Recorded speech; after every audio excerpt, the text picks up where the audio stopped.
Hey everyone, it's Denise Brown and welcome to A Soul Break. We take a break for our soul on the third Thursday of every month at 1 p.m. Eastern Time. I do archive our soul breaks, so if you can't join, you can still watch. And if you can, feel free to join us. You can register through our page on Eventbrite or in our community, which is called Caring Our Way. Okay, so let's get started. So I typically try to think of what our soul break is going to focus on based on what I think we're all struggling with. And so today it felt like a hamster wheel. I thought sometimes it feels like we're just running in circles, not quite getting anywhere. And I thought, let's figure out how can we manage that forever hamster wheel that feels like our caregiving experience.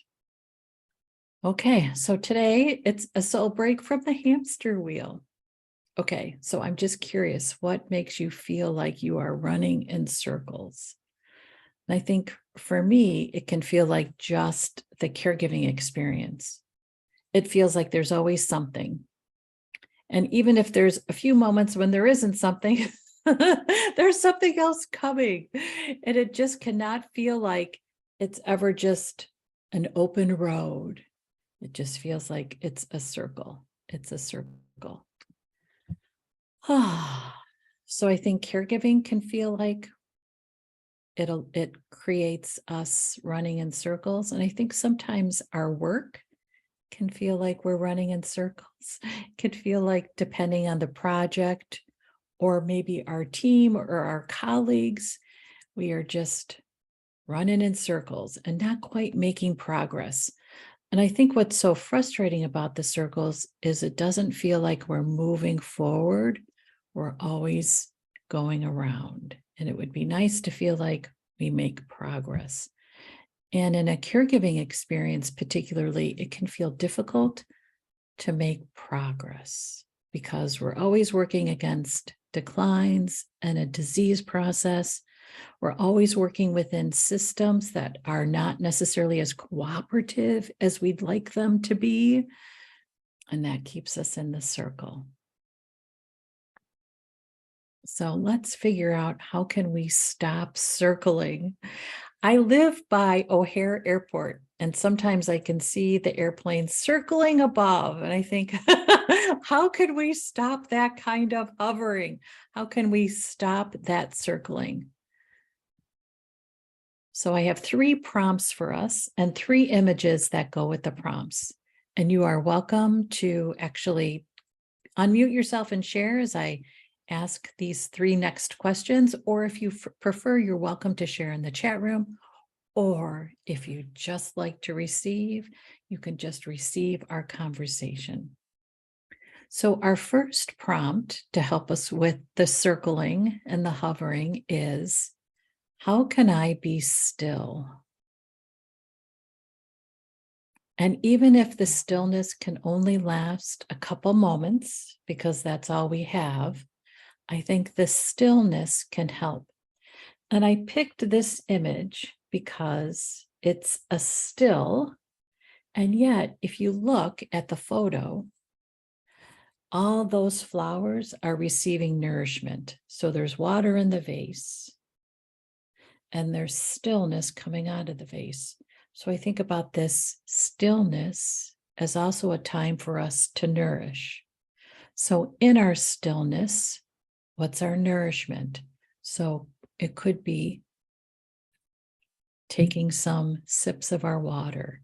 It could be having a little bit of a snack. It could be listening to music. It could be reading something that comforts us. So in our stillness, we can also think about, what's our nourishment? So I'm curious, if something strikes you, feel free to share. Yeah, focus on something in nature is Katie's suggestion, like those beautiful flowers in the image, or birds at a bird feeder. Absolutely. And I do think that nature and our time in nature can be nourishing. So if there's an opportunity to go outside and be still and be in the presence of nature, that can also nourish us. I find myself going to devotionals that are geared for women, and there are actually some for caregivers. Through Guidepost is one that has a caregiving section or part of one of their departments, and they have materials that are geared just for caregivers. Yeah, and it's so refreshing to read something that speaks to your life experiences, that reflects the reality of your day.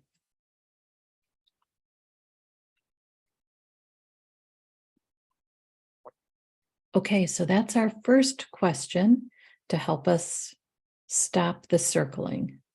So rather than circle, how can I be still? And in that stillness, how can I receive nourishment? So here's the next question. What can I release?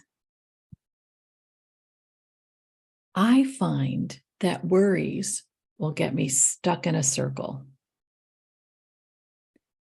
And if I think about what can I release as a worry, it can help at least get out of the circle of worries.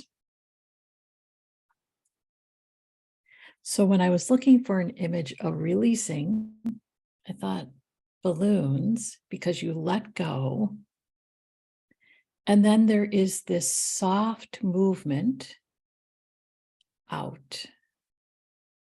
So we don't have to release in a drop. We can release so that it moves in its own energy away from us. In many ways, that release then out into that wind, that gentle wind, reminds us that we can release and something else can take care of it.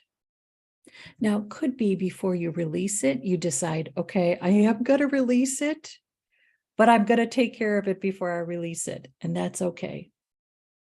And we can still release it gently out into the universe and know that it will be taken care of. It's not going to drop. It can float. So if you could release one worry, one uncertainty, one bit of stress, what would you release in this moment?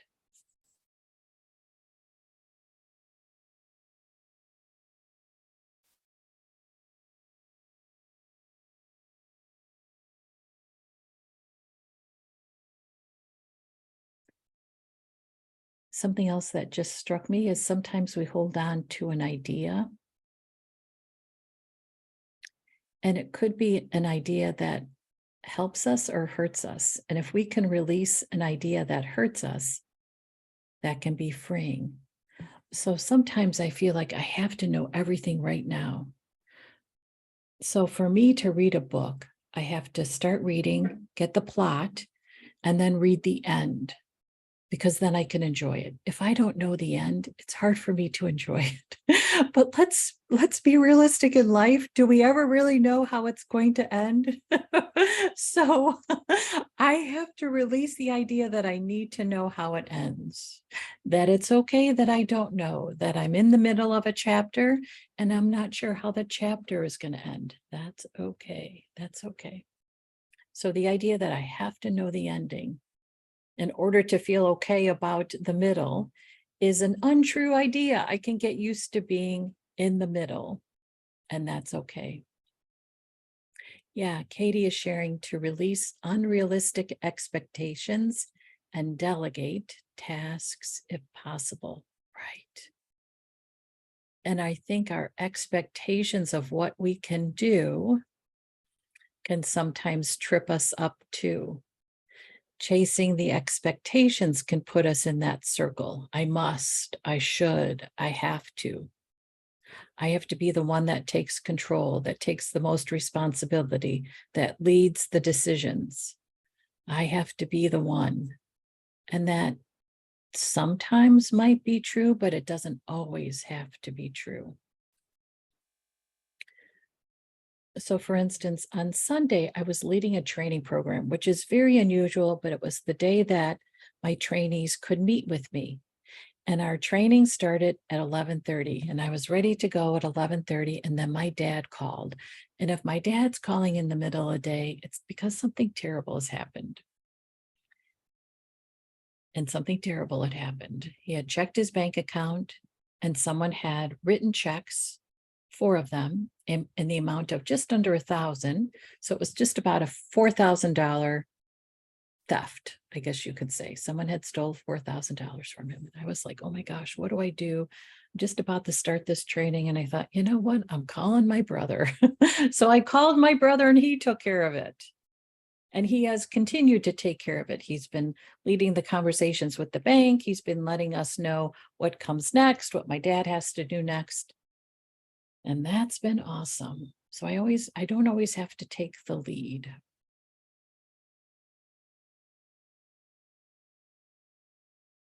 Okay, so that second question that hopefully will help us get out of that circle, spinning our wheels, is what can I release?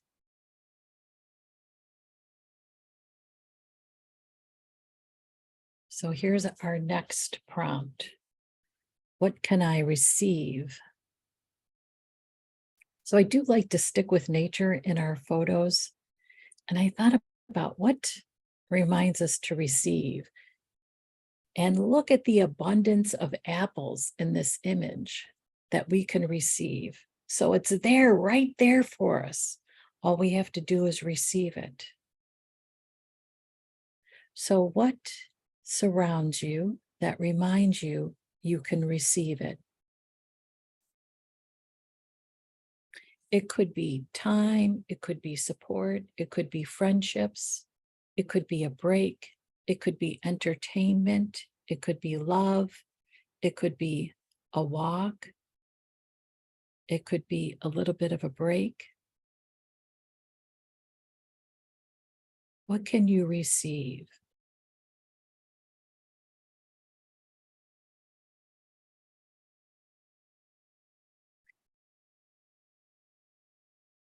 Oh, Lori, thank you. So Lori is saying grace. I love that.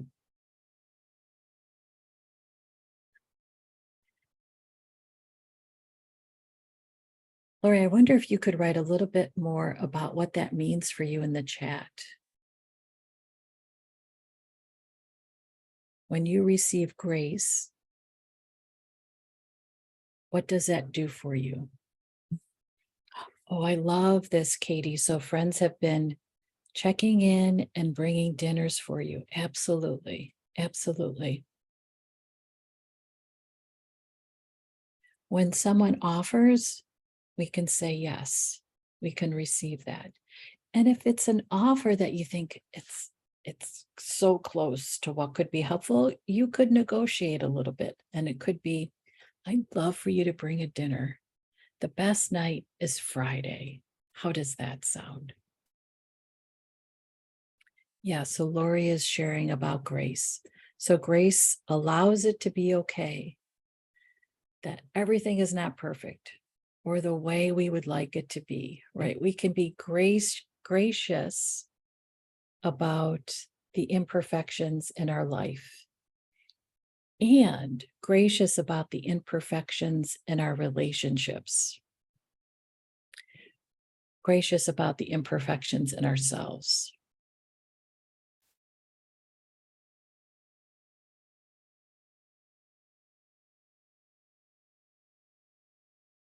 Perfectly imperfect, adds Katie. Exactly.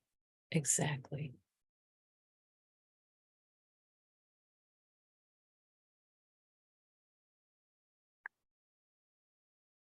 The other part about this image that I like so much is not only is there abundance in the trees, but there's abundance in the barrels. And there's a ladder to get more. I think sometimes we get stuck in a circle if we believe there's not enough.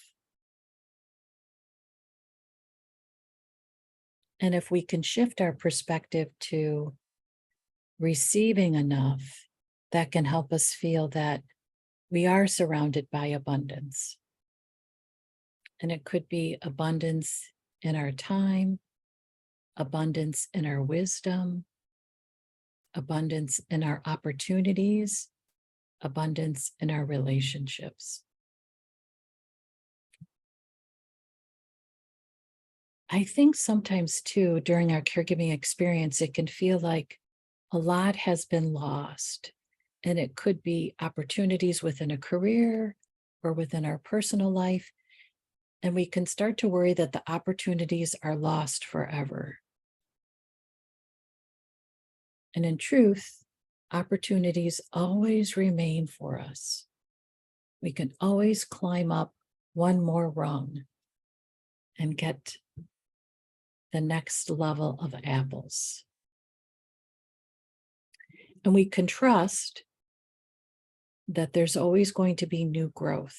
So if we look at these apple trees, we know that in winter, they look very different.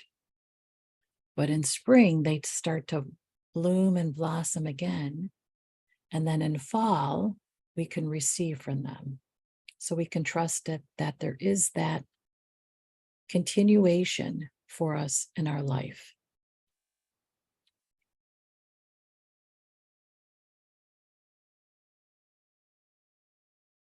Okay, so the 3 questions I just asked are, how can I be still? What can I release? And what can I receive? Something that we do in each soul break is just take a moment to think through what's a belief that we hold, for instance, about lack of progress, running that circle and not getting forward. So instead of thinking, you know what, I just don't feel like I'm making progress in my life, we can instead shift to a belief statement that I believe I am making progress regardless of whether or not I see that progress.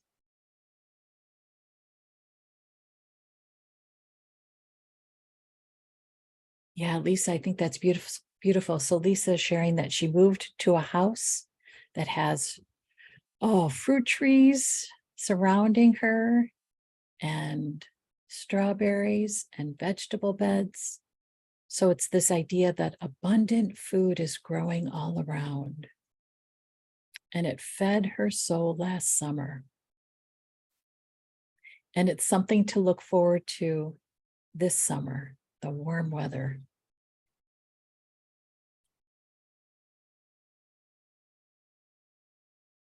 We declare every day. We have a book we read, and we read it every day over and over. And it's I declare statements, same thing as the I believe. But we make a declaration of how that day is going to be. And it's by Joel Osteen, and it's 31 affirmations. And we read it over, and we just, day one starts again each month. And we just declare it each morning. It's a way to set the intention for your day.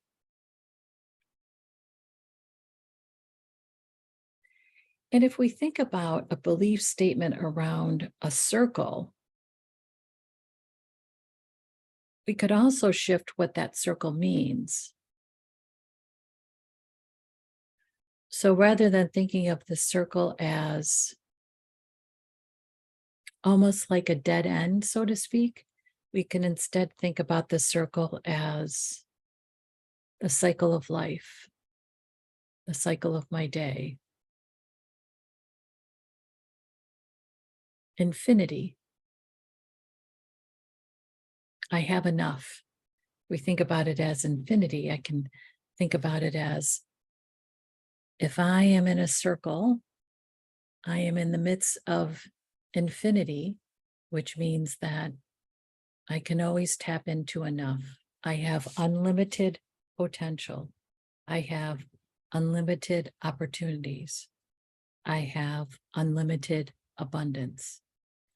So rather than a closed circle, it's an unlimited cycle.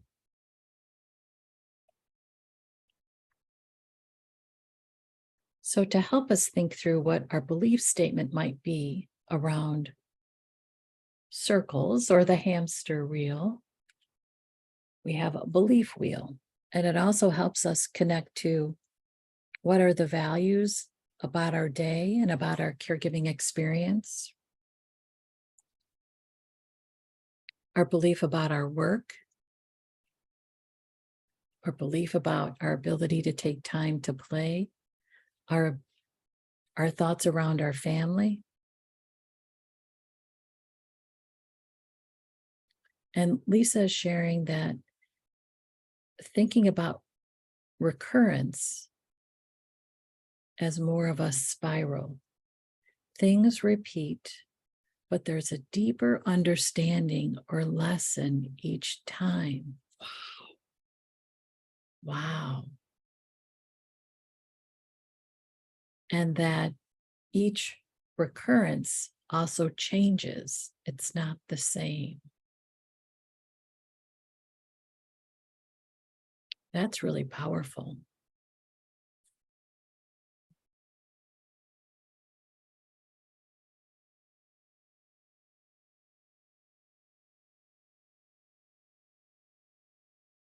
So we can use this belief wheel to prompt us to create 8 different belief statements, for instance, about what life is like for us now. Or we could pick one to create a belief statement about what life is like for us right now.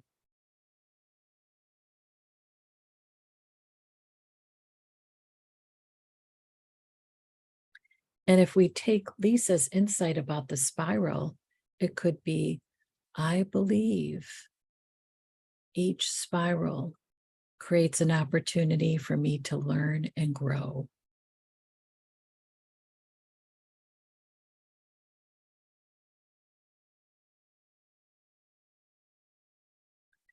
I believe my circle of life creates courageous moments, which lead to deeper and more meaningful moments in my life.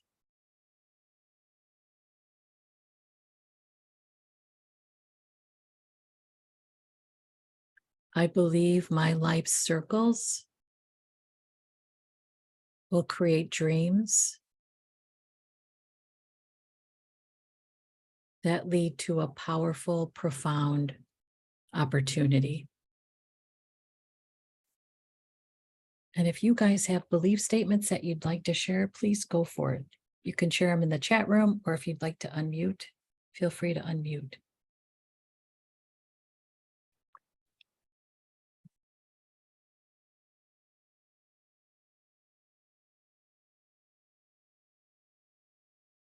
I think it's interesting too. I know this, but it just didn't dawn on me that our wheel is a circle too.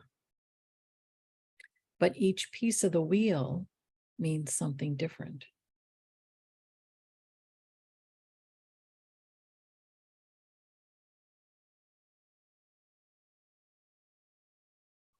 I believe I can circle through this season of my life so that I'm ready to be truly prepared for the next circle of my life. And Katie is sharing, I believe that there is always a calm after the storm. Right. Yeah. Yep. So when I think about that hamster wheel, it's the same circle. And what we're doing is taking a circle and again, turning it into that spiral so that it moves out and up and around.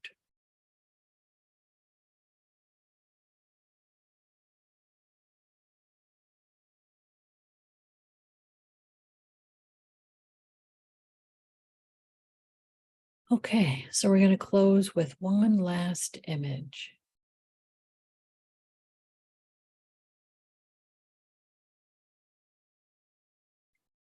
And I love this image because of the colors, because of how calm it is, and because what's ready for us in this image. And that is a cup of tea. So we can also think that life has something ready for us that's ready at just the right moment.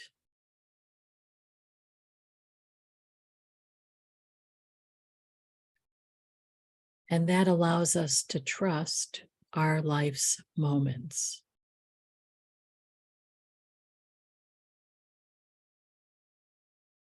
Rather than stuck in a hamster wheel, we are moving through the cycle of our life with moments that can slow down for us so that we can take what life is giving us.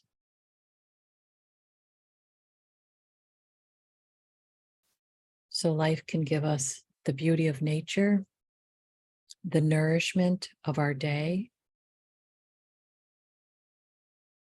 the color of art,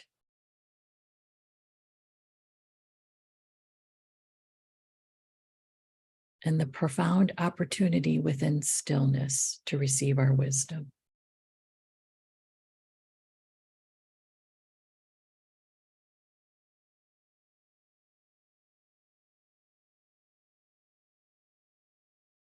Okay, and that's our soul break for today.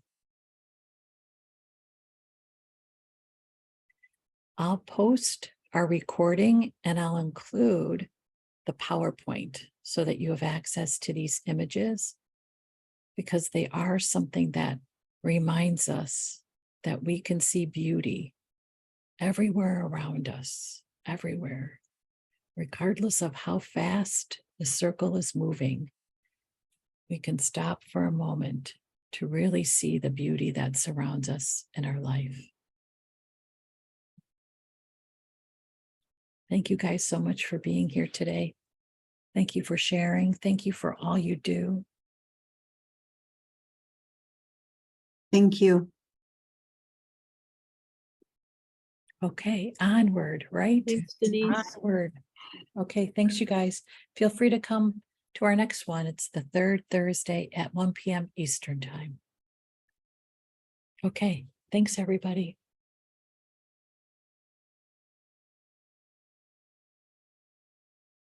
Bye. Bye, Lori. Thanks for being here. Thank you.